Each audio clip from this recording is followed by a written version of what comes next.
যেই ভারতে মুসলিম খ্রিস্টান সহ সংখ্যালঘুদের উপর নিয়মিতভাবে হামলা হয়, তারাই এখন বাংলাদেশের সংখ্যালঘুদের উপর হামলার অজুহাত দেখিয়ে বাংলাদেশ বয়কটের ডাক দিয়েছে। সম্প্রতি ভারতের পশ্চিমবঙ্গ সহ বিভিন্ন রাজ্যে ব্যাপকভাবে বাংলাদেশ বিরোধিতায় ফুঁসে উঠেছে দেশটির উগ্রপন্থী হিন্দুত্ববাদীরা। পুরো দমেই শহর জুড়ে বয়কট বাংলাদেশ লেখা পোস্টার সাটিয়ে চালানো হচ্ছে প্রচারণা। বিগত কয়েক সপ্তাহ ধরেই পশ্চিমবঙ্গের শিলিগুড়ির বিভিন্ন হোটেল, লজ এবং যানবাহনে বাংলাদেশিদের প্রবেশ নিষেধ পোস্টার দেখা যাচ্ছিল। তবে নতুন বছরে তারা আবারও নতুন করে বাংলাদেশের নামে ঘৃণা ছড়ানো শুরু করেছে। এখন শুধু হোটেলেই নয়, শহরের টোটো, অটো, এমনকি ছোট পান সিগারেটের দোকানেও সাঁটানো হচ্ছে বয়কট বাংলাদেশ পোস্টার।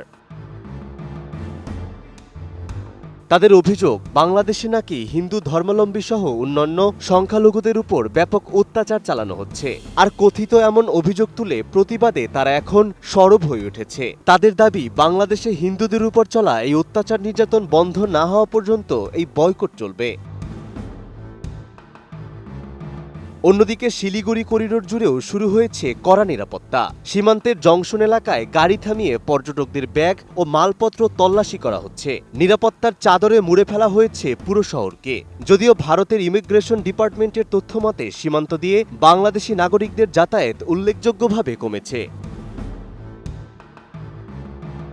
নতুন বাংলাদেশ গড়তে এলো জুলফিকার স্টিল। জুলফিকার স্টিল, ইস্পাত দৃঢ় অঙ্গীকার। পর্যটন ব্যবসায়ীদের সংগঠনগুলোর হিসাব মতে শিলিগুড়ি, দার্জিলিং, সিকিম রুটে বছরে লক্ষাধিক বাংলাদেশি পর্যটক যাতায়াত করেন। হোটেল, গাড়ি ভাড়া, কেনাকাটা ও চিকিৎসা, এই সব মিলিয়ে ভারতের শুধু উত্তরবঙ্গেই বাংলাদেশি পর্যটকদের বাজার হাজার কোটি টাকার কাছাকাছি। এসব তথ্য বিভিন্ন সময় তাদের গণমাধ্যমগুলোতেই উঠে এসেছে। অর্থাৎ বাংলাদেশিদের কল্যাণেই যেখানে তাদের দেশের অর্থনীতি চলছে, সেখানে বাংলাদেশকেই বয়কটের ডাক উঠেছে।